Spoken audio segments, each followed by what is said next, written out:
మనందరి ప్రభును ప్రియ రక్షకుడైన యేసుక్రీస్తు ప్రభు వారి శ్రేష్టమైన ఉన్నతమైన పరిశుద్ధమైన సాటిలేని యేసయ్య నామం పేరట బిడలందరికీ శుభములు దీవెనలు కలుగునగాక. ఉండయా చేతులు మీకు? ఏం చెప్పాలా? ఏం తెల్లనట్టు బెల్లం కొట్టిన రాయి అని సామెత అంటారు, కానీ అది ఎట్టెట్టనో కూడా తెలియదు నాకు. మంచిది. పరిశుద్ధ లేఖనాల నుండి ఈ పూట దేవుని మాట, పరిశుద్ధ లేఖనాల నుండి. ఏం రోజు ఈ రోజురా? ఏం సండే? పాము సండేనా? నోరు తెరవాలా? తెలుగులో మట్టలాదివారం, తెలుగులో వెరీ గుడ్ వెరీ గుడ్. ఇంగ్లీష్లో పాము సండే. పాము సండేనా? ఫామ్ సండే. ఏమేన్? ఏం ఫామ్ అంటే ఏమి? పాము అంటే పామేనా? మంచిది. ఒక మాటను జ్ఞాపకం చేసుకుందాం పరిశుద్ధ లేఖనాల్లో నుండి ఈ పూట. జకరియా గ్రంథము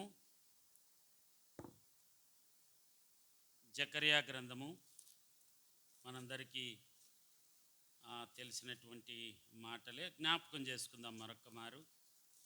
9వ అధ్యాయము 9వ వాక్యం. సియోను నివాసులారా బహుగా సంతోషించుడి, యెరూషలేము నివాసులారా ఉల్లాసముగా ఉండుడి. నీ రాజు నీతిపరుడును రక్షణ గలవాడును దీనుడు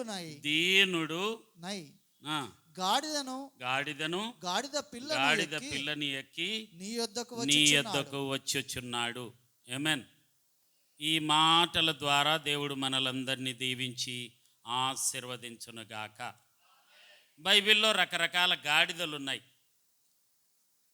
యేసుక్రీస్తు ప్రభువారు ఆయా ప్రాంతాలకు ఆయా స్థలాలకు వెళ్ళినప్పుడు విత్తనాలను చూపించి ఉపమానాలు చెప్పాడు. ఆకాశపు పక్షులను చూపించి ఉపమానాలు చెప్పాడు.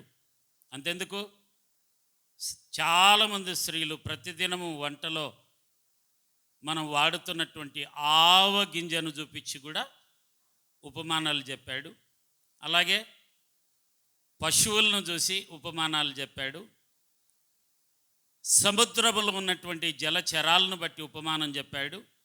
అంతెందుకు, పైకి చూస్తే ఆకాశములో ఉన్నటువంటి నక్షత్రాలను బట్టి, ఆకాశము ఉన్నటువంటి సూర్యుని బట్టి, చంద్రుడిని బట్టి, రకరకాలుగా సృష్టిలో ఉన్నటువంటి వాటన్నిటిని బట్టి ఆయన మనందరికీ జ్ఞాపకం చేస్తూ ఉపమానాలు చెప్పాడు. అయితే ఈ దినాన ప్రాముఖ్యంగా ఈ మట్టల ఆదివారము అన్నటువంటి మాట ఎరిగినటువంటి వారమే. వాస్తవానికి ప్రతి సంవత్సరం ఇది చేయాలని బైబిల్లో లేదు. ఈ మట్టలు పట్టుకొని హోసన్నా జయమనే అన్నంత మాత్రాన నీ కుటుంబానికి విజయము కలగదు. అలాగా లేదు బైబిల్లో. అయితే జ్ఞాపకం చేసుకుంటున్నాం ఏమంటే, మన జీవితాల్లో విజయం కలగాలంటే మనకు ఏ కట్లు ఉన్నాయి అన్నటువంటి మాట జ్ఞాపకం చేసుకోవచ్చు ఈ దినాన. ఇక్కడ ప్రభువు చెబుతున్నటువంటి మాట, ఇంచుమించు 12 మంది ప్రవక్తలు, చిన్న ప్రవక్తలు కలిగి ఉన్నారు అని మనము గమనించినప్పటికీ అందులో ప్రాముఖ్యమైన వాడు జకర్యా అనగా యెహోవాయే నా జ్ఞాపకము అన్నటువంటి మాట నామకరణము కలిగిన వాడు. ఏం జ్ఞాపకము? ఈడ కూర్చున్నాక ఏమన్నా జ్ఞాపకం వచ్చాడా? జార్జయ్య బెంజమినే చెప్తాండ్రే, ఇష్యో అంటుందట ఒక ఆయమ్మ. వాక్యం వినుకుంటా వాకిలి కాడ కూర్చొని, ఏంది బా ఇష్యో అంటుందంటే, ఆమె పరవశించిపోయి ఆదివారపు దినాన మాంసం తెచ్చి ఉట్టి మీద పెట్టుకునేటోళ్ళు. అప్పుడు మీరు ఉట్లు చూసినారా? మేము అటాటివి ఏం తెలియదు, మేము అసలు మా కత్తి లేదంటే మిమ్మల్ని ఏం చేయలేము, మిమ్మల్ని తీసుకుపోయి ఇంకా యాన్నగా చూపియాలి. నేనైతే చూసిన మరియమ్మ తల్లి దయ ద్వారా ఆ వెన్నపూస పెట్టేది, మాంసం కూడా పెట్టేది, పిల్లికి అందకుండా చేసేవాళ్ళు. ఆ ఉట్టి మీద మాంసం పెట్టి ఇచ్చిందంట. ఈవేమి తలిపేసే చచ్చినానో లేదో, ఆ కిటికీకి సరిగా వేసినానో లేదో, ఇష్యో ఇష్యో అంటుందంట. అలాగే మీరు ఏమన్నా ఉండారా స్థితిలో? కళ్ళను కూడా ఇట్లా మూసి తెరిచి ఇష్యో ఇష్యో అని. నేను మీకు బాధ అయినా ఒక మాట చెప్తా, మీరు ఏమన్నా అనుకోరి. ఆదివారం రోజు పనులకు వెళ్ళేవారిని, ఆదివారం మానుకొని పెళ్ళిళ్ళకు వెళ్ళేవారికి అందరికీ నేను అనారోగ్యతలు నష్టాన్ని చూసిన. ఆమేన్. మీ ఇష్టం, మీరు ఏమన్నా అనుకోరు. అయితే ఏ బంధకాల్లో మనం ఉన్నాము అన్నటువంటి మాటను జ్ఞాపకం చేసుకుంటే మనం ఓసన్నా జయమే ఓసన్నా జయమే అని పాట పాడేటట్లుగా దేవుడు కృపనిస్తాడు. అయితే ఇక్కడ ప్రవక్తల ద్వారా ప్రవచించబడిన గాడిద, ఏ గాడిద? నోరు తెరవాల. ప్రవక్తల ద్వారా ప్రవచించబడిన గాడిద. చూడు, మనము గత కాలంలో నేను ఒక ప్రాంతానికి వెళ్ళినప్పుడు ఈ మాటను పంచుకున్నా. బహుశా మీ దగ్గర కూడా పంచుకుంటే మరల జ్ఞాపకం చేస్తా. మత్తయి సువార్త 21వ అధ్యాయము ఉందారా? 21వ అధ్యాయం మత్తయి సువార్త కనపచ్చిందా? బా, 2వ వాక్యం చదువు. మీ ఎదుటనున్న గ్రామమునకు వెళ్ళుడి. వెళ్ళగానే కట్టబడి ఉన్న ఒక గాడిదయు దానితోనున్న ఒక గాడిద పిల్లయు మీకు కనబడును. వాటిని విప్పి నా యొద్దకు తీసుకొని రండి. జాగ్రత్తగా నా వైపు చూడండి. ఇంకా మిమ్మల్ని మీరు ఉత్తేజపరచుకోండి. ఒకవేళ మనం అనారోగ్యత మందులు వేసుకున్నా ఖచ్చితంగా నిద్ర వస్తుంది. అది నేను తప్పు అని అనడం లేదు, కానీ మందిరంలో నిద్రపోకూడదు. చక్కగా దేవుని మాటలు వింటే ఆ మాటలే మనలందరినీ స్వస్థత కలిగిస్తాయి. హల్లెలూయా. మీకు నాకు తెలియదు, బోధిస్తున్నటువంటి నేనైనా వింటున్నటువంటి మీరైనా ఆ వాక్యము కీళ్ళల్లో మూలుగల్లోకి వెళుతుంది అని లేఖనాల్లో రాయించాడు ప్రభు. అది బెతనియా ప్రాంతం. ఏం ప్రాంతము? బెతనియా. బెతనియా అనగా ఏం బెతనియా అంటే ఏమరా? రామేశ్వరమ్మ వాళ్ళ ఒకసారి వాళ్ళ నాన్నగారు దైవజనుడు పిలిచినప్పుడు ఆ ప్రాంతానికి వెళ్ళినప్పుడు ఈ వాక్యాన్ని జ్ఞాపకం చేసిన. బెతనియా అనగా అంజూరపు ఇల్లు. నోరు తెరిచి పలకాలి. ఏమి ఇల్లు? అంజూరపు ఇల్లు. ఆ ప్రాంతంలో ఎవరుంటారు? మార్తా. నోరు తెరిచి పలకాల. ఈ నతానేలయ భార్య మార్తమ్మ కాదు, మళ్ళీ మీరు పొరపాటున ఆ మార్త అనుకుంటారు. మార్తా, మరియా, లాజరు ఆ గ్రామంలో నివసించేవారు. యేసుక్రీస్తు ప్రభువారు అనేక మార్లు, లెక్కలేనన్ని సార్లు ఆ ప్రాంతానికి వచ్చేవాడు. ఆయన వాడుక ఎలాంటిదంటే, యెరూషలేముకు దేవాలయానికి వెళ్ళి అక్కడికి వెళ్ళి తర్వాత ఆయన ఒలీవల కొండ. నోరు తెలిసి పలకాల. ఏం కొండ? ఒలీవల కొండకు వెళ్ళేవాడు. ఎందుకు? ప్రార్థన చేయడానికి. పక్కనే ఉంటుంది. ఒలీవల కొండకు కొంచెం దిగువన ఒక తోట ఉంటుంది. ఆ తోట పేరేం పేరు? గెత్సెమనే తోట. ఆమేన్. అనేక మార్లు శిష్యులతో ఒలీవల కొండ మీద కూర్చున్నప్పుడు, ప్రభువా, ఈ లోకములో ఏమేమి సంభవాలు జరుగుతాయి, వీటికి సూచనలేమి అని శిష్యులు ఏకాంతముగా అడుగుతున్నప్పుడు, ఎన్నెన్నో విషయాలు, యుద్ధాలు జరుగుతాయి నాయనా, ఒకరిలో ఒకరు ప్రేమ తగ్గిపోతుంది, కుటుంబాలు కలహాలుగా మార్చబడతాయి, అయితే నన్ను కలిగిన వాళ్ళు అలాగ ఉండరు అన్నటువంటి మాటలు శిష్యులతో చెబుతాడు. ఒక దినాన ఆ ప్రాంతానికి వెళుతూ వస్తున్నప్పుడు చాలా పేదరికంలో చాలా కష్టాల్లో ఉన్నటువంటి మార్త అనబడినటువంటి ఆ స్త్రీ యేసుక్రీస్తు ప్రభుని ఇంట్లోకి పిలిచింది. అయ్యా, మీరు ఒక్కసారి మా ఇంట్లో అడుగు పెట్టండి అయ్యా, ఒక్కసారి మా ఇంట్లోకి రండి అయ్యా అని పిలిచింది. పిలుస్తానే మార్త మాట అంగీకరించి యేసుక్రీస్తు ప్రభువారు మొట్టమొదటిసారి బెతనియా గ్రామంలో అడుగుపెట్టాడు. హల్లెలూయా. బెతనియా గ్రామంలో అడుగు పెడతానే ఆ గృహంలో ఎవరున్నారు? మరియా ఉంది. ఆ గృహంలో లాజరు ఉన్నాడు. యేసయ్య ఒక్కడే వస్తాడు, ఎక్కడ వెళ్ళినా ఒక్కడే వస్తాడరా? నోరు తెరిచి పలకాల. ఒక్కడే వస్తాడా? ఎంతమందో. చిన్న గృహం అంత చరిత్ర చెప్తుంది. చాలా చిన్న గృహం అది. అయితే నా దేవుడు ఎప్పుడైతే ఆ గృహంలో అడుగు పెట్టాడో ఆ గృహము దశ దిశ మార్చినాడు. చేతులెత్తి యేసయ్యకు స్తోత్రం చెల్లిద్దాం. స్తోత్రం, స్తోత్రం, స్తోత్రం. ఎందుకురా? యేసయ్యా నా ఇంటికి రండయ్యా అని పిలిచినటువంటి బిడ్డల కుటుంబాలకు మాత్రమే వెళతాడు ఆయన, పిలువకుంటూ రాడు ఆయన. డిసిప్లిన్ కలిగిన దేవుడు ఆయన. నీ అనుమతి కావాలి ఆయనకు. అంత గొప్ప దేవుడైనప్పటికీ, సర్వశక్తి కలిగిన దేవుడు అయినప్పటికీ, సృష్టికర్త అయినప్పటికీ, రక్షణకర్త అయినప్పటికీ, ఆదరణకర్త అయినప్పటికీ, దేవాది దేవునిగా ఉన్నప్పటికీ ఆయనకున్నటువంటి కృప కలిగినటువంటి మనసు ఏం తెలిసిన, నువ్వు పిలవాలని ఆశ. హల్లెలూయా. ఎందుకు తెలిసిన, భూమి మీద ఉన్నటువంటి భక్తులు మనమందరము శ్రేష్టమైన వారమంట. వారందరూ యేసయ్యకి ఇష్టమైన వారంట. చప్పట్లు కొట్టి యేసయ్య నామాన్ని మహిమపడదాం. హల్లెలూయా. ప్రభునామానికి మహిమ కలుగునగాక.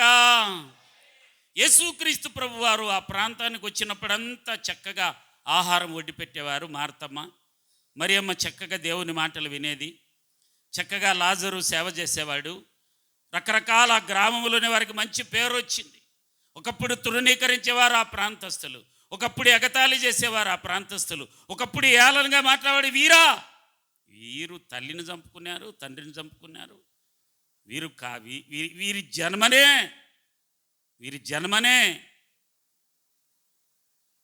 చాలా పాపపు జన్మ అన్నట్లుగా గ్రామస్తులు చూసేవారంట. యేసుక్రీస్తు ప్రభు వారు వచ్చాని వాళ్ళ కథ మారిపోయింది. హల్లెలూయా.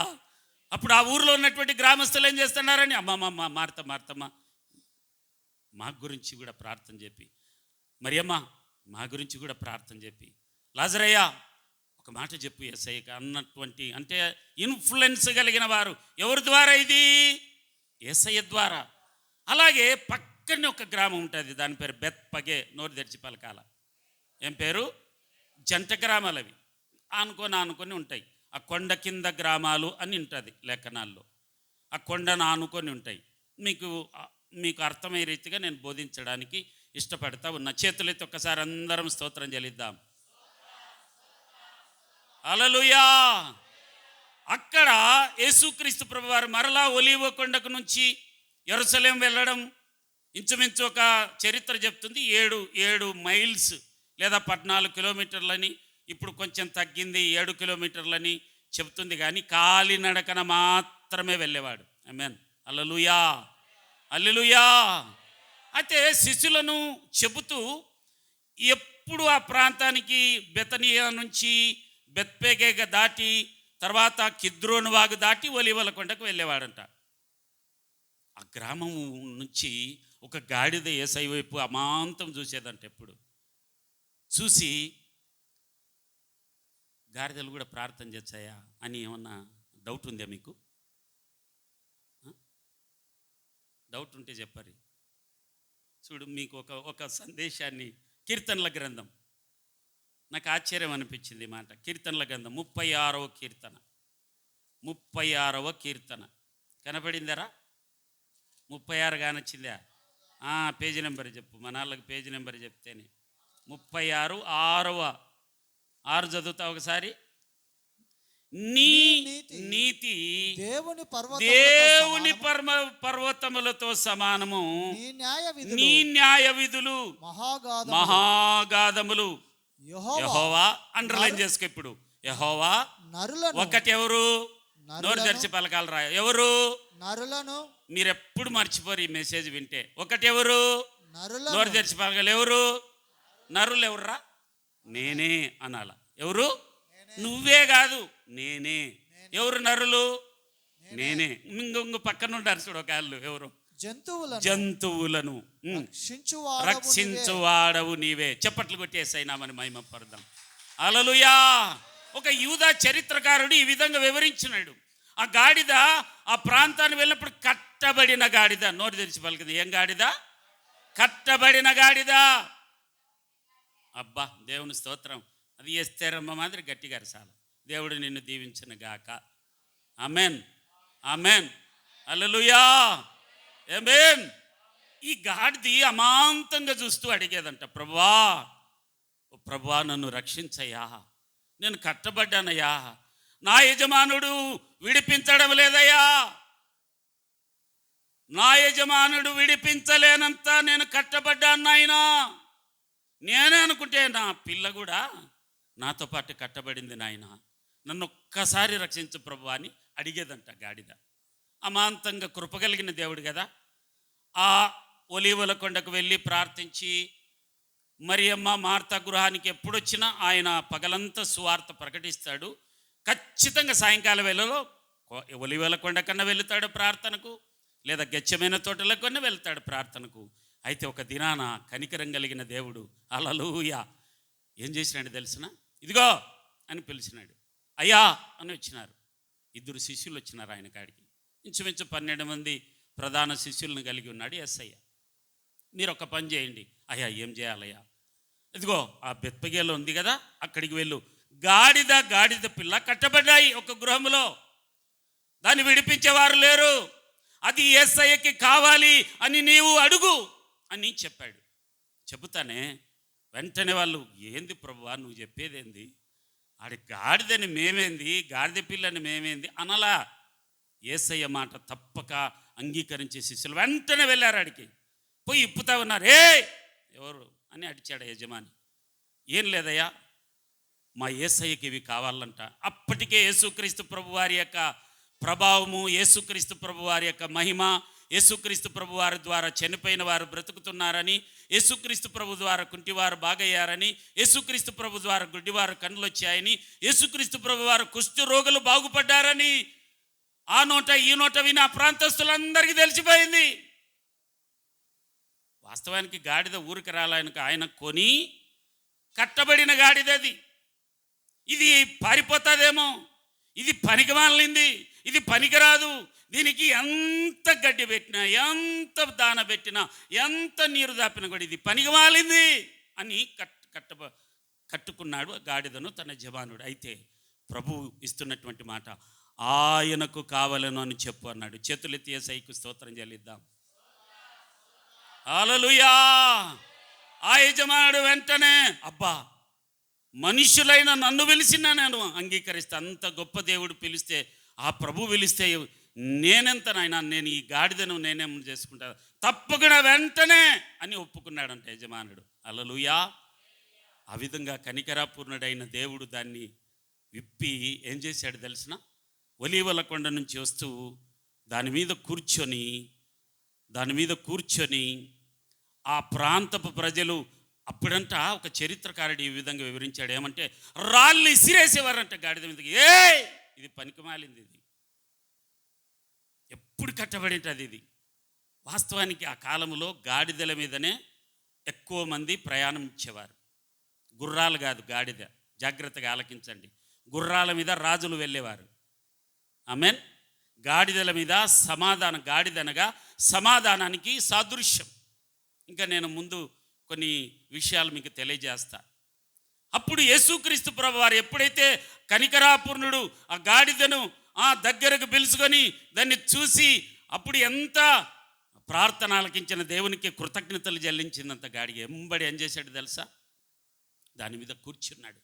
కూర్చుంటానే ఏ నోరులైతే తృణీకరించారో, ఏ నోరులైతే ఎగతాళి చేశారో, ఏ నోరులైతే ఎగతాళికి చేస్తూ ఛీ అన్నారో, వారందరూ బట్టలు పరచడం ప్రారంభించినారంట. హల్లెలూయా. వారందరూ పూలు పలచడం ప్రారంభించినారంట. వారందరూ అక్కడ ఆనాటి కాలంలో చెట్లను నరికి ఇక్కడ పరిచేవారంట. అంటే ఘనత.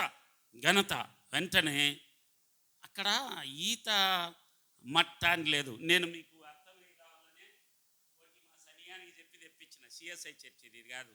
ఇది చాలా మంది తీసుకుని పోయి ఇంట్లో పెట్టుకుంటున్నారు. పొర్రపాటును కూడా దీవెనలు రావు నీకు. ఈ ఈత మట్ట అని చెప్పాల ప్రభు. ఖర్జూరపు మట్ట ఇంట్లో పెట్టుకుంటే ఆశీర్వాదం వల్ల, ఖర్జూరపు మట్ట పట్టుకోవడానికి కూడా 4 రకాల ఆశీర్వాదాలు ఉన్నాయి. దీనికి 4 రకాల గుణాలు ఉన్నాయి. హల్లెలూయా. యోహాను భక్తుడు తెలియజేస్తాడు, ఖర్జూరపు మట్టలు చేత పట్టుకొని హోసన్నా జయమే, హోసన్నా జయమని అరిచినారట ఆ కాలపు ప్రజలు. ఆ ఖర్జూరపు మంటలు పట్టుకోవడానికి కూడా కారణం ఉంది. ఏమైనా హల్లెలూయా. హల్లెలూయా. చాలా మందికి తెలియదు. ఇది ఇంట్లో తగిలించుకొని ఇది వాడిపోయి ఎండిపోయినా కూడా దానికి వెళ్ళి చూసుకుంటా ఆశీర్వాదం ఏమనుకుంటా. పొర్రపాటును కూడా ఆశీర్వాదం కాదు. హల్లెలూయా. హల్లెలూయా. ప్రభునామానికి మహిమ కలుగునగాక.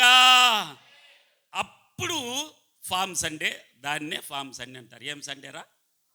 పాము సండేనా? నోరు తెరిచి పలకాల. ఏంది ఇంతమంది ఉన్నారు? ఏమేన్ హల్లెలూయా. మట్టల ఆదివారం. ఏం ఏం ఏం జరిగింది అక్కడ? ఇదే కట్టబడిన గాడిద.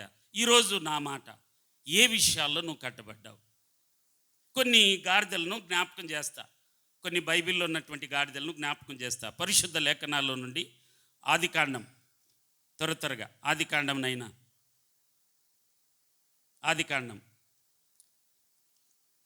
24వ అధ్యాయము. కనబడిందే? 24 ఉందే మీ బైబిల్లో? బాగా కరెక్ట్గా చెప్పినారా మీరు? 24వ అధ్యాయం 34, 35. అంతటా అతడిట్లా నేను అబ్రహాము దాసుడను, యెహోవా నా యజమానుని బహుగా ఆశీర్వదించను గనుక అతడు గొప్పవాడాయను. అతనికి గొర్రెలను, గొడ్లను, వెండి బంగారములను, దాసి జనమును, ఒంటెలను, గాడిదలను దయచేసి. గాడిద అండర్లైన్ చేసుకో. గాడిద దేనికి సాదృశ్యం తెలుసునా? ఆనాటి కాలంలో ఆశీర్వాదానికి సాదృశ్యం. చేతులెత్తే సైకి స్తోత్రం చెల్లిద్దాం. స్తోత్రం, స్తోత్రం. బాప్తీసం తీసుకున్నటువంటి వారమే, బల్లాలో చేయి వేస్తున్నటువంటి వారమే, కానుకలు దశభాగాలు శక్తికి మించిన పరిచర్య ధర్మం జరిగిస్తున్న వారమే, ఆశీర్వదింపబడిన వారమే. కానీ ఏ విషయంలో కట్టబడ్డావో ఈ మట్టల ఆదివారం రోజు ప్రభు జ్ఞాపకం చేస్తూ ఉన్నాడు. సహోదరుడా, సహోదరి, నీవు ఆశీర్వాదానికి వారసునివి. నీ బుద్ధి పుట్టినట్టు నువ్వు బ్రతకడానికి నీకు హక్కు లేదు. ఆనాటి కాలంలో ఆ వ్యక్తిని దీవించి ఇచ్చినటువంటి ఆశీర్వాదం అవన్నీ. ఆమేన్, హల్లెలూయా. ప్రభునామానికి మహిమ కలుగును గాక. చూడు, మీకు ఇంకొక మాట అర్థమయ్యే రీతికి యోబు గ్రంథము 42:12. యోబు గ్రంథము 42:12. యోబు గ్రంథము 42:12 లేదా? 42 అధ్యాయమే లేదా? యోబును మొదట ఆశీర్వదించిన అంతటి కంటే మరి అధికముగా ఆశీర్వదించను. అతనికి 14 అధికముగా ఆశీర్వదించి ఏమేమి ఇచ్చినాడు? చదువు. అతనికి 14,000 గొర్రెలు, 6,000 ఒంటెలు, 1000 జతల ఎడ్లను, 1000 ఆడుగాడిదలను. అండర్లైన్ చేసుకో. 1000 ఆడుగాడిదలు. ఏమైనా అల్లది? ఎందుకంట? అధికముగా ఆశీర్వదించి. చెప్పబడినటువంటి మాట ఆశీర్వాదానికి సూచన గాడిద. మేము మనసులమయ్యా, మాకు అన్నీ తెలుసు అంటే ఒప్పుకుంటే గాడిదలమే నువ్వు నేను. హల్లెలూయా. నీ మీద నా మీద యేసయ్య కూర్చుంటేనే నీకు నాకు ధన్యత. నిన్ను బట్టి ఏమైనా ఆయన దూరంగా వెళ్ళిపోయాడా? 50 కీర్తనలో ఉన్నటువంటి మాట. హల్లెలూయా. ప్రభునామానికి మహిమ కలుగును గాక.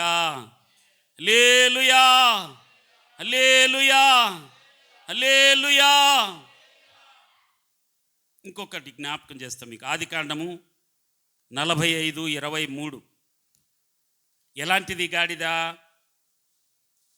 ఆదికాండము రాసుకోండి మీరు. 45:23.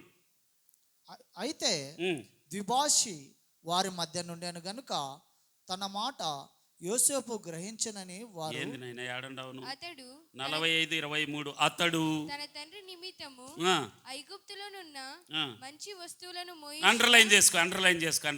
ఎప్పుడన్నా ఈ వాక్యం చదివి ఉంటారు మీరు? మామూలుగా గాడిదలు బట్టలు మోస్తాయని తెలుసు.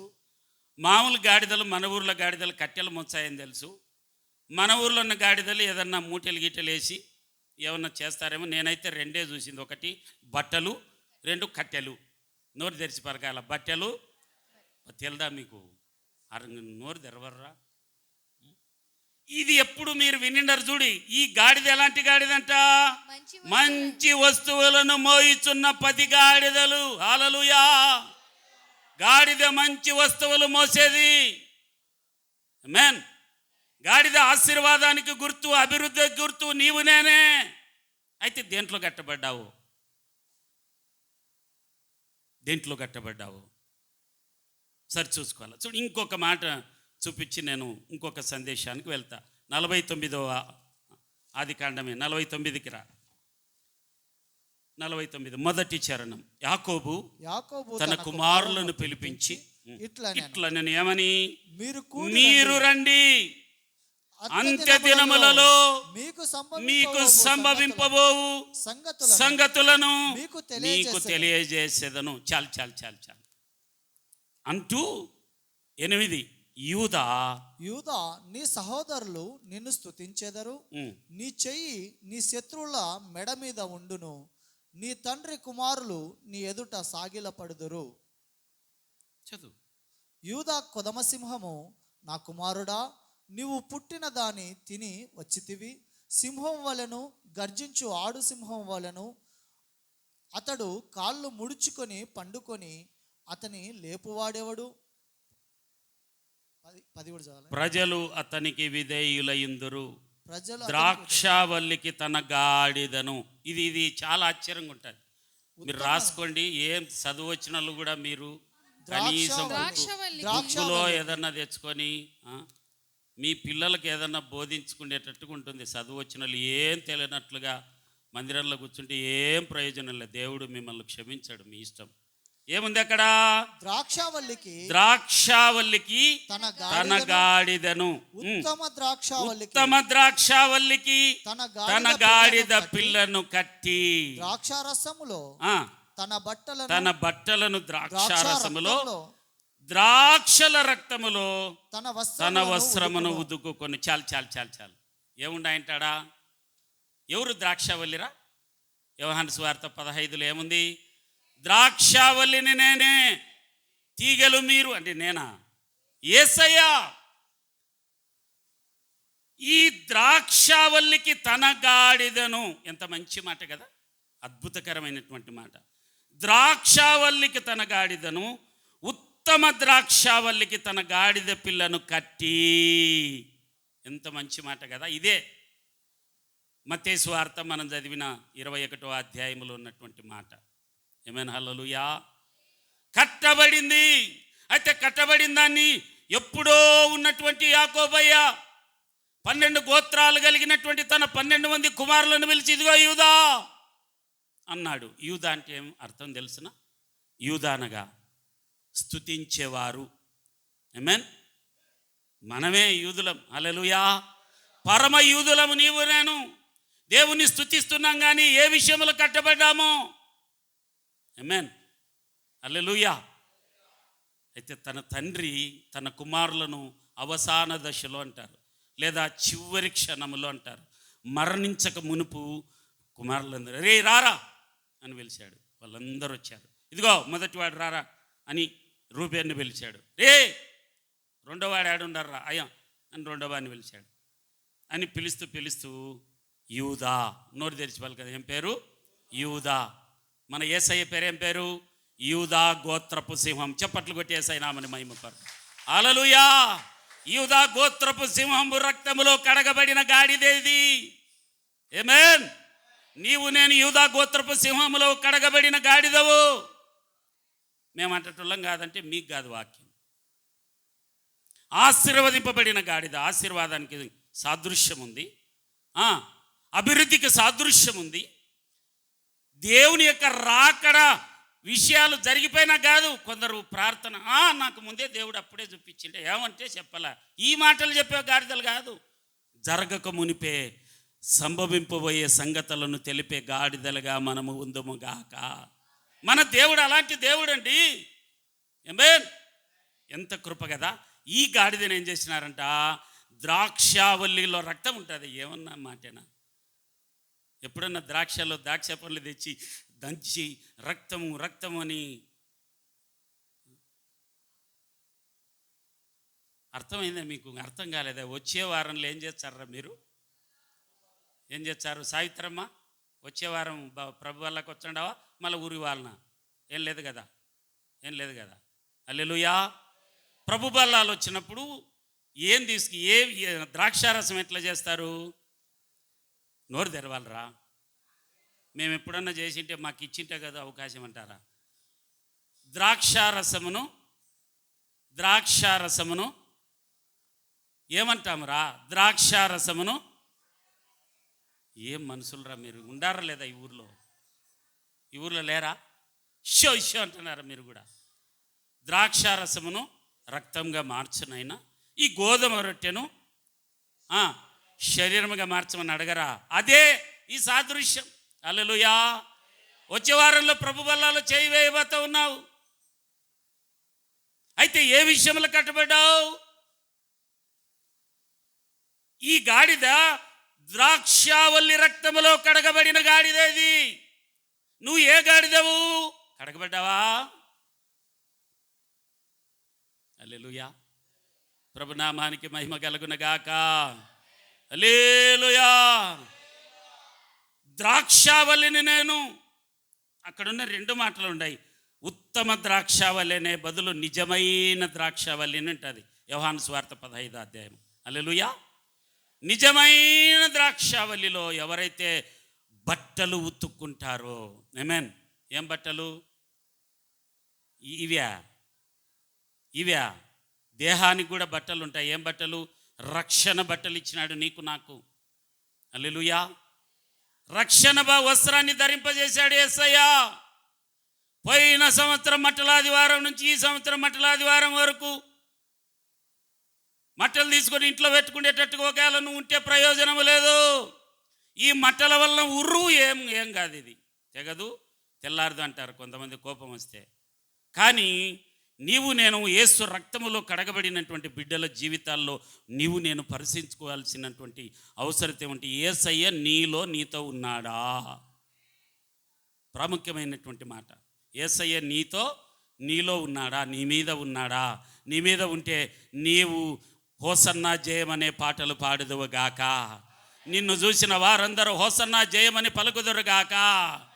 ఈ గాడిద ఒకవేళ ఆహా ఓహో అని మురిసిపోతే గాడిదని బట్టి కాదు, నిన్ను బట్టి కాదు. కొందరు ఈ మాట వివరిస్తాను, మీరు తప్పుగా అనుకోవద్దండి. కొందరు గృహాలను బట్టి అతిశయం ఉంటుంది. నాకు ఏంది, నా ఇండ్లు ఏందనుకుంటున్నావు? 15 లక్షలైంది, 20 లక్షలైంది అని గృహాలను బట్టి అతిశయం. కొందరు పొలాలను బట్టి, కొందరు బంగారును బట్టి, వాహనాలను బట్టి.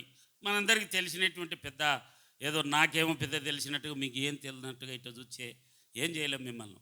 పశువులను బట్టో మాకు దండిగండ ఏం భయం లేదు. కొందరు మా చిన్నప్పుడంట మా పూర్వీకులు గొర్రెలు ఉన్నాయంట. మా పూర్వీకులకు గొర్రెలు కాసేవాళ్ళు మా పూర్వీకులు. ఆ పక్కన కొండ మీద అక్కడి నుంచి దొంగలు వచ్చి అమాంతంగా దారుణంగా కొట్టి మా చిన్నాయన్ను ఎత్తుకొని వెళ్తే మా చిన్నాయన పారిపోయి వచ్చి మా అబ్బను ఊర్లో ఉన్న వారందరి అప్పుడు బాకులు నేను చూసిన చిన్నప్పుడు పెద్ద కట్టెకు బాకులు, ఈట కట్టెలు అంటాం కదా, అవి తీసుకొని పోయి ఎంబడించుకుంటే లేరు వాళ్ళు. ఎందుకంటే భయం, మళ్ళీ ఆడికి పోవాలంటే. ఆ కొండ మీద నుంచి వచ్చేవాళ్ళు. మా పూర్వీకులు గొర్రెలు కాసేవారని మా చిన్నాయన చెప్పినాడు. మనకు చాలా గొర్రెలు ఉన్నాయనైనా పశువులు ఉన్నాయని. ఏమైనా హల్లెలూయా. ఉదాహరణ చెప్తున్నా. దాన్ని బట్టి అతిశయము, లేదా ఉద్యోగాన్ని బట్టి అతిశయము, లేదా నీకున్న డబ్బును బట్టి అతిశయము కాదు. కానీ ఈ రాజు ఎవరంట? నీతిని బట్టి అతిశయించేవాడంట. హల్లెలూయా. ఖర్జూరము కొన్ని 4 మాటలు ఉన్నాయి. ఇది బైబిల్లో ఈత మట్ట అని లేదు. ఏం మట్ట అనింది? ఖర్జూరం దేనికి సాదృశ్యం తెలిసిన?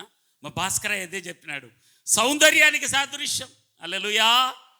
ఖర్జూరము సౌందర్యానికి, ఖర్జూరపు వృక్షము సౌందర్యానికి సాదృశ్యం. ఎట్లా చెప్తావయ్యా అంటే గిన మనం ఉన్నటువంటి మాటలే, కీర్తనలు ఉంటుంది. ఖర్జూరం నీతికి సాదృశ్యం, నీతిమంతులు ఖర్జూర వృక్షము వలె మొవ్వు వేయుదురు. గుర్తు రాలేదా కీర్తన? 90వ కీర్తన. ఉత్త మాటలు చెప్తే ఎందుకు? 92వ కీర్తన 12వ చరణం. నీతిమంతులు ఖర్జూర వృక్షము వలె మొవ్వు వేయుదురు. సౌందర్యానికి సాదృశ్యం. రెండవది నీతికి సాదృశ్యం. మూడవది కెరూబుల మధ్య ఆ దినాన ఖర్జూరపు వృక్షాన్ని చెక్కేవారు దేవస్థానములు, దేవాలయములు. ఇప్పుడు దేవాలయం ఉందే మనం ఉంటున్నటువంటి మందిరము, ఆనాటి కాలంలో సొలొమోను కట్టించినటువంటి ఆ మందిరములో ఖర్జూరపు ఆ యొక్క వృక్షం యొక్క నమూనా ఆ పలకల మీదను, ఆ తలుపుల మీదను, ఆ కిటికీల మీదను కెరూబుల క్రింద. హల్లెలూయా. అంటే ఘనమైనటువంటి. నాలుగవది ఈ ఖర్జూరపు మట్ట లేదా వృక్షము విజయానికి సాదృశ్యము. హల్లెలూయా. ఎట్ట సాదృశ్యం రా? ఏమని కేకలేసినారు? ఏం పట్టుకున్నారు వాళ్ళు? నోటి తెరిచి పరకాలి. ఏం పట్టుకున్నారు? ఏం పట్టుకున్నారు అంటే ఖర్జూరపు మంటలు చేత పట్టుకొని ఓసన్నా జయము, నోటి తెరిచి పలకాల, ఓసన్నా జయమని పలికినారు. అంతకుముందు ఏమైంది? గాడిద, కట్టబడిన గాడిద. నువ్వు ఏడంటావు? ఏ విషయాల్లో కట్టబడ్డావు? ఏ విషయాల్లో దాచబడ్డావు? ఆనాడు యజమానుడు పేరు రాయబడలేదు. ఈనాడు యజమానుడు ఇద్దరు ఉన్నారు మనకు. ఒక ఆయన ప్రభు అయిన యేసుక్రీస్తు మన యజమానుడు, రెండవది లోకమే మన యజమానుడు. మందిరానికి వచ్చేదే, లోకాన్ని చేసేదే. కట్టబడ్డావా? అయితే యేసయ్య నీతో ఉన్నాడు. మనం ఎందుకు ఈ మట్లాదివారాన్ని జ్ఞాపకం చేసుకోవాలంటే నువ్వు ఏ విషయంలో కట్టబడ్డావో ఒకసారి జ్ఞాపకం చేసుకొని, యేసయ్యా ఫలాని విషయంలో కట్టబడ్డానయ్యా, సెల్ ఫోన్లో కట్టబడ్డాను, కామ క్రోధ మదమచ్చర్యాల్లో కట్టబడ్డాను, దైవ సేవకుని మాట విననొల్లని స్థితిలో కట్టబడ్డాను, లేదా నా కుటుంబానికి వ్యతిరేకంగా నేను కట్టబడ్డానయ్యా, ఇరుగు పొరుగు వారికి నేను ఆశీర్వాదకంగా లేక కట్టబడ్డానయ్యా, దుష్టుని కట్లలో ఉన్నానయ్యా అని నిన్ను పరిశీలన చేసుకొని నువ్వు ఒక్కసారి యేసయ్యని అడిగితే నా యేసయ్య కనికరాపూర్ణుడు. హల్లెలూయా. పశువును చూసి క్షమించి పిలుచుకొని తన మీద కూర్చొని దానికి వైభవాన్ని ఇచ్చిన దేవుడు, ఘనతనిచ్చిన దేవుడు. గాడిదకు ఘనత. నోరు చేసి పలుకుదాం. ఏం ఘనత? గాడిదకు ఘనతనిచ్చిన దేవుడు నిన్ను ప్రేమించడా? సహోదరుడా, సహోదరి, నువ్వు ఎవరు తెలిసినా అమూల్యమైన రక్తముతో కడగబడిన కుమార్తెవు, కుమారునివి. హల్లెలూయా. నువ్వు ఈ దినాన ఏ విషయంలో కట్టబడ్డావో? కొంతమంది కులాల ద్వారా కట్టబడ్డారు. ఆ క్యాస్ట్ వాళ్ళే కావాలా మాకు పెళ్ళి, అదొక కట్టు. నీకు దొరుకుతారు, దేవునికి అసాధ్యమైన లేదు. అయితే దేవునికి ప్రార్థన చేయి నమ్మకంగా. ఏమో వచ్చానా లేదో, నువ్వు వచ్చినా రాకున్నా అది నీకు నష్టం. కానీ రాకపోతే సర్వశక్తి కలిగిన దేవుడు ఆయనను పిలిచినట్లయితే ఆశీర్వదించి ఎలా దీవించినాడంటే యోబును, ఎలా దీవించినాడంటే అబ్రహామును, ఎలాగ దీవించినాడంటే యాకోబును. అబ్రహాము కంటే అని ఉంటుంది బైబిల్లో. ఎవరు అబ్రహాం తర్వాత? ఇస్సాకు కంటే అని ఉంటుంది బైబిల్లో. ఆడికి ఆగిపోలే నా దేవుడు. ఇస్సాకు కంటే తర్వాత యాకోబును ఘనంగా దీవించినాడు. చప్పట్లు కొట్టేసాయి నామని మహిమపడు. కుమారుడా, ఇది నువ్వు పట్టుకున్నా, మేము ఇంటికి పోయినాక నువ్వు సిఎస్ఐ కాడిపోయి ఇది తీసుకొని ఇంటికి పోయినా పొర్రపాటును కూడా నీకు దీవెనలు రావు. తీసుకునే అదేం చెడ్డదని నేను చెప్పడంలా, నువ్వు వేస్ట్. అయితే చెప్పగలిగినటువంటి మాట, ఇది నువ్వు పట్టుకోవాలంటే నీకు ఒకటి కావాలా, యేసయ్య నీలో నిలవాల. హల్లెలూయా. ఎందుకు ఆయన బాధపడి బయటికి వెళ్ళాడో? పైకి భక్తిపరుని మాదిరి, భక్తురాలు మాదిరి నటించి నాతో కూడా మాట్లాడుతున్నాడు ప్రభు. ఎక్కడ కట్టబడ్డామో ఒక్కసారి ఆయనకు మనం తెలియజేసినట్లయితే, నా దేవుడు విడిపించే దేవుడు. చేతులెత్తి యేసయ్యకు స్తోత్రం చెల్లిద్దాం. ఏ దేవుడు? మన దేవుడు విడిపించే దేవుడు, మన దేవుడు ఘనతనిచ్చే దేవుడు, మన దేవుడు కీర్తినిచ్చే దేవుడు, మన దేవుడు ఉత్సాహంతో ఊరేగించే దేవుడు. హల్లెలూయా, హల్లెలూయా. బెయిల్ ఇవ్వడానికి ఆ దేవుడు వచ్చింది. నోరు తెరిచి పలకాల. బెయిల్ అంటే ఏమిరా? బెయిల్ అంటే ఏమి? ఎప్పుడు బెయిలు? కొట్లాడారు చూడు. నా జీవితంలో నేను బెయిల్ తీసుకున్నా కాబట్టి చెప్తాను, నేను వేరే వాళ్ళ గురించి కాదు. అయితే మన దేవుడు బెయిల్ కాదు. హల్లెలూయా. శాశ్వతంగా విడుదల కలిగించే దేవుడు. చప్పట్లు కొట్టి యేసయ్య నామమున విడుదలగా. ఆమేన్. శాశ్వతమైన ప్రేమతో ప్రేమిస్తున్నాను గనుక విడవక కృప చూపే దేవుడు ప్రభు అయిన యేసు. అవును కానీ, ఆమేనని కానీ, ఉత్సాహం కానీ, సంతోషం కానీ ఏంలే ఎప్పుడెప్పుడు అయిపోతే ఇంటికి పోవాలన్నా, ఆ చికెనో మటనో పప్పో రసమో కార్యమో తినాలన్నా, నిద్రపోవాలన్నా. దీనికోసం ఆ బతుకు నీకు నాకు ఇచ్చింది. వారానికి ఒక్కసారైనా దేవుని సన్నిధిలో గడిపి ఆనందించి సంతోషించి గంతులు వేసి గాడిద బాగా ఊగుతుందంట. నాకు ఆ పాట ఉంది కానీ ఇంకా నేను నాకు వచ్చింది డ్యాన్స్ చేసేది. పెద్ద డ్యాన్స్ కానీ నేను కాదు. నేను ఆమేన్ హల్లెలూయా. కట్టబడిన గాడిదని నేను, కామ క్రోధ మదమచ్చరాలతో కట్టబడ్డాను. మారు మనసు లేని బ్రతుకు నాది. అయితే నా దేవుడు ఈ బలిపీఠం మీద చాలా కష్టం. భూప్రపంచంలో ఎన్ని సంఘాలు ఉన్నాయో నాకు తెలియదు, కానీ ఈ బలిపీఠం మీద నిలవడం ఆశమాషి కాదు. ఇది పరిశుద్ధులతో కట్టబడిన మందిరం. ఇది హల్లెలూయా. పరిశుద్ధమైన దేవుడు దర్శించే స్థలం ఇది. నీ చిత్తం కాదు నెరవేరాల్సింది, ఆయన చిత్తం నెరవేర్చబడే మందిరం ఇది. హల్లెలూయా. ఆయన కృపలో కట్టబడినటువంటి నా బ్రతుకును విడిపించి, ఎక్కడో శత్రువులు నరికి చంపాల్సిన నా బ్రతుకును నజరేయుడైన యేసయ్య నామాన్ని గణపరిచే కృపను అనుగ్రహించినటువంటి దేవుడు. కొంతమందికి ఏమంటారంటే ఆ వైరాగ్యం కానీ వాక్యం చెప్పేటప్పుడు అవి ఏం కావట్టదు. వాని కోరికలే నెరవేరాలి, ఆమె కోరికలే నెరవేరాలి. వీళ్ళు ఎవరు తెలిసిన కట్టబడినెళ్ళు. సిగ్గు శారం లేదురా అని అంటుంది ఒక ఆయమ్మ మన పోతంటే వాళ్ళ కొడుకును. ఏంది బా ఇట్టంటుంది అంటే కొడుకును దారుణంగా తిరుతుంది. కానీ దేవుడు అట్లా అనడం లేదు. కానీ ఈ 50వ కీర్తనలోనే ఘాటుగా అరిచినాడు నిన్ను నన్ను. ఏం తెల్లనట్లు తప్పు చేసి ఏం తెల్లనట్లు మందిరంలో కూర్చొని, మా దేవుడు కూడా అలాంటి వాడులే అనుకుంటున్నారంట కొంతమంది. పశ్చాత్తాపడంలా ఆదివారాలు అయిపోయి మళ్ళీ మట్టల ఆదివారం కూడా వచ్చింది. మట్టల ఆదివారం వచ్చేదే సంవత్సరానికి ఒకసారి. మిమ్మల్ని ఏదో నేను నా బ్రతుకును మీకు వివరిస్తాను. కట్టబడిన నా బ్రతుకును ఆయన తెంచకపోతే నువ్వు తెంచుకోలేవు, నీ బుద్ధి మారదు. యేసయ్యా నా హృదయంలోనికి రా అని బాప్తీసం తీసుకునేంత మాత్రాన, నువ్వు బల్లలో చేయి వేసినంత మాత్రాన పరిశుద్ధుడవు కాలేవు. నేను పరిశుద్ధుడని కనుక మీరు పరిశుద్ధంగా బ్రతుకుతేనే ఆయన వారసత్వము, ఆయన వారసుడు. ఆమేన్ హల్లెలూయా. హల్లెలూయా. హల్లెలూయా. చివరిగా యేసయ్య ఏం చేసినాడు తెలిసిన?